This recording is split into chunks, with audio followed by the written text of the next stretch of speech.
अस्सलामुअलैकुम दोस्तों, मैं हूं शर्जील खान और एक नई वीडियो के साथ आपकी खिदमत में हाजिर हूं।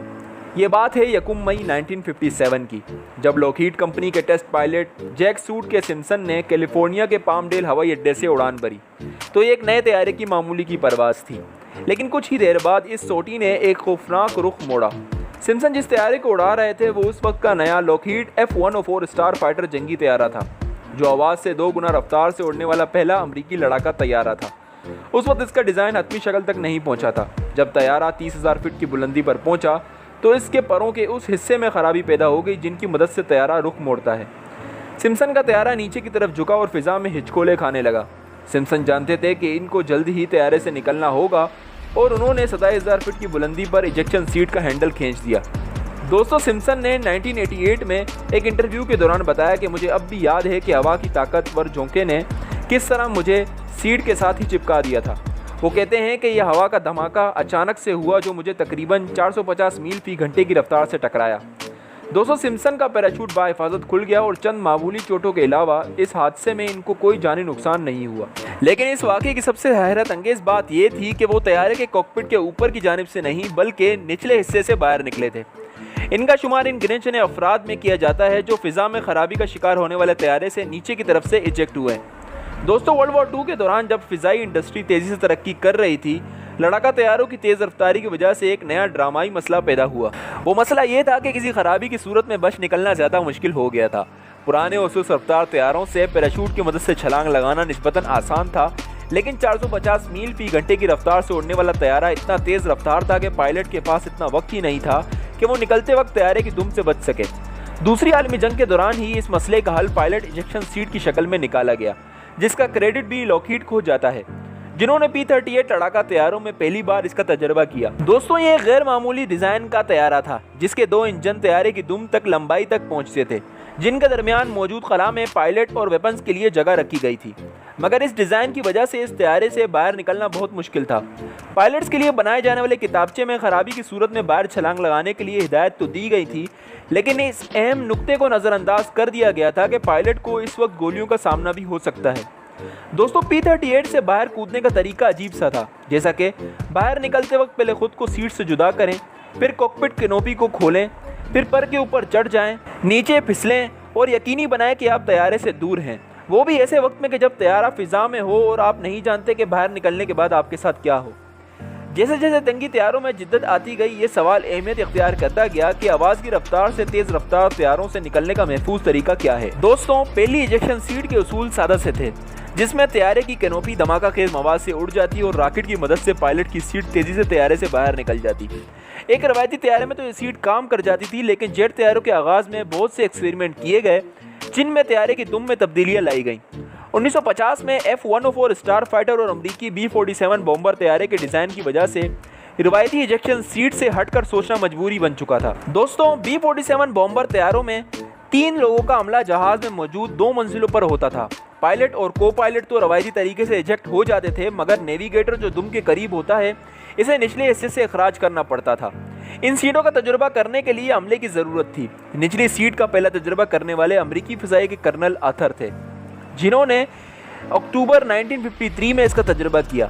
1955 में पॉपुलर मैकेनिक्स मैगजीन में इस तारीखी छलांग को याद करते हुए उन्होंने लिखा कि कोई झटका नहीं लगता, ना ही ऐसा कोई बीमार करने वाला एहसास होता है जिसे तेज़ी से नीचे जाती लिफ्ट में होता है। आप वहाँ आराम से बैठे होते हैं, आप बेहोश भी नहीं होते, लेकिन सिर्फ चंद लम्हों तक अफरा तफरी का शिकार हो जाते हैं। जब तक आप अपना सर घुमाकर बेल्ट को देखने की पोजीशन पर आते हैं, सीट जा चुकी होती है और आप एक खला में गिर रहे होते हैं। इसके बाद मालूम हुआ कि अगर अमला 440 मील फी घंटे की रफ्तार पर इजेक्शन सीट फायर करने के लिए डी रिंग को थामे रखें तो हवा की रफ्तार इनके बाजुओं को इधर उधर झटके देती थी और इस तरह 2 अफराद के बाजुओं की हड्डियां भी टूट गईं। दोस्तों, F-104 स्टार फाइटर का डिज़ाइन ज़्यादा पेचीदा था, क्योंकि इंतहाई तेज़ रफ्तार को हासिल करने तक ये लड़ाका तैयारा जहाज़ से ज़्यादा एक रॉकेट से मुशाबियत रखता था। हवा की रगड़ कम रखने के लिए इसके परों को छोटा और इसकी दुम के किनारे बहुत तेज़ रखे गए थे। इन पर काम करते हुए ज़मीनी अमले को भी हिफाजती टोपियाँ पहननी पड़ती थी ताकि ज़ख्मी होने से बच सकें। लॉकहीड कंपनी ने तय किया कि तैयारे के नीचे से इजेक्ट होने का रास्ता निकालना ज़रूरी था। B-47 और F-104 स्टार फाइटर में बनाए जाने वाली ऐसी सीटों में एक बड़ा मसला ये था कि एक जानिब जहां इनसे निकलने वाला अमला दुम से टकराने से बच जाता था, इनको तैयारों के नीचे कम से कम 500 फीट की बुलंदी दरकार होती थी। तैयारों के अमले को इल्म था कि टेक ऑफ और लैंडिंग के लिए ये सीटें बेहतरीन नहीं थी, क्योंकि यही दो वक्त होते हैं कि जब ज्यादा हादसा होते हैं। F-104 स्टार फाइटर के मामले में नीचे की जानिब से निकलने वाली इजेक्शन सीट इस वक्त बेकार हो गई जब 1960 से नेटो ममालिक की फिजाइया ने इस तैयारे को कम बुलंदी पर इस्तेमाल करना शुरू कर दिया, जिसमें कई तैयारे सिर्फ 100 फीट की बुलंदी पर ही उड़ते थे। इस तैयारे की ज़्यादातर सीटों को तब्दील कर दिया गया, लेकिन एक तैयारा अब भी ऐसा है जिसमें ये सिस्टम अब भी मौजूद है। ये अमरीकी फिजाइया का बॉम्बर बोइंग B-52 तैयारा है, जो कि 1950 में सर्विस में दाखिल होता है। और इस तैयारे में नेविगेटर और बॉम्बर नेविगेटर के लिए इजेक्शन सीट नीचे से निकलती हैं। तैयारे की दुम या रफ्तार का मसला नहीं है, बल्कि इसकी वजह यह है कि अमले के ये दोनों अफराद बाकी अमले की निस्बत तैयारे की निचली सतह पर मौजूद होते हैं। दोस्तों, सोवियत यूनियन का सुपरसोनिक Tu-22 ब्लाइंडर बॉम्बर तैयारे का भी ऐसा ही डिज़ाइन था, जिसमें इजेक्शन सीट को नीचे से निकालना ज़रूरी था। इसकी वजह तैयारे के दो भारी भरकम इंजन्स थे जो तैयारे की दुम पर नस्ब थे। इस तैयारे की इजेक्शन सीट 100 फीट की कम बुलंदी पर इस्तेमाल नहीं हो सकती थी। हालांकि ये बम्बार तैयारा लैंडिंग के वक्त तेज़ रफ्तारी की वजह से हादसात का सामना कर सकता था। दोस्तों, इस तैयारे के इतने हादसात हुए कि इस तैयारे का नाम द मैन ईटर यानी इंसान खाने वाला रख दिया था। इस नाम की एक वजह इसकी गैर मामूली इजेक्शन सीट भी हो सकती है। जैसे जैसे इजेक्शन सीट की टेक्नोलॉजी बेहतर से बेहतर होती गई, मार्टिन बेकर जैसे लोगों की बनाई गई सीटें ताकतवर होती गईं, जो बाआसानी और बर वक्त तैयारे से बाहिफाजत निकल सकती थी। अब निचले हिस्से से अखराज की ज़रूरत बाकी नहीं रही, मगर फिर भी ऐसे वाक़यात रोनुमा हुए जिनमें रवायती इजेक्शन सीट नाकाम हो गई। इनमें से एक वाक़या 1994 में पेश आया, जब US नेवी की पहली फाइटर पायलट खातून कैरा हल ग्रीन के F-14 टॉमकैट तैयारे में इस वक्त खराबी पैदा हो गई, जब वो तैयारा बरदार जहाज़ USS इब्राहिम लिंकन पर लैंड करने वाली थी। जैसे ही इन्होंने तैयारे से इजेक्ट किया, तैयारा उलट गया और इनकी सीट सीधी पानी में जा गिरी और वो मौके पर ही हलाक हो गई। दोस्तों, इस हादसे से सिर्फ चंद ही साल पहले दुनिया को ऐसे वाक़यात से बचने का एक हल दिखाया जा चुका था। 1989 में सोवियत टेस्ट पायलट एनाथोले केविच्योर ने दुनिया को नए MiG-29 लड़ाका तैयारे का चेहरा दिखाया, जो इस वक्त तक मगरिब के लिए एक राज था। इनकी परवाज़ के आखिर में तैयारे के एक इंजन से परिंदा टकराया, जिसके बाद तैयारा ज़मीन की जानिब लपका।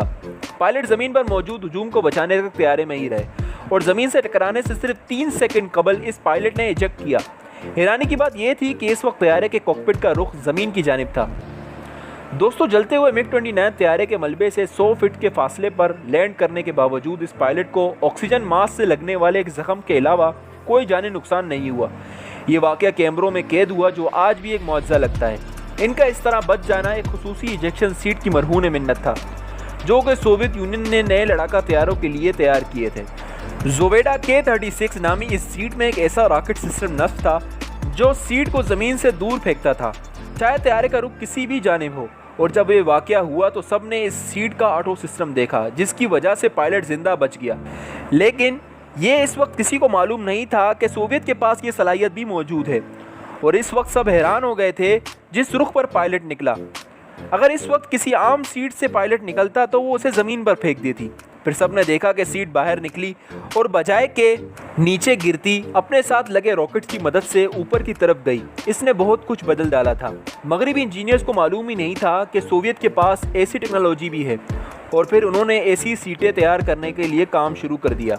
मार्टिन बेकर की अब की सीटों में भी ऐसी टेक्नोलॉजी का इस्तेमाल किया गया है, और अब लड़ाका पायलट्स को ये परेशानी नहीं है कि निचले हिस्से में मौजूद सीट के पास काफ़ी बुलंदी है या नहीं। तो उम्मीद है दोस्तों आपको मेरी ये वीडियो पसंद आई होगी। अगर आप मेरे चैनल पर नए हैं तो मेरे चैनल को सब्सक्राइब करें और साथ में बेल आइकन को प्रेस करें, ताकि नई आने वाली इन्फॉर्मेटिव वीडियोस आप तक बआसानी पहुंच सके। मैं मिलता हूं आपसे एक नई और दिलचस्प वीडियो में। तब तक के लिए अपने दोस्त शर्जील को दीजिए इजाज़त। अल्लाह हाफिज़।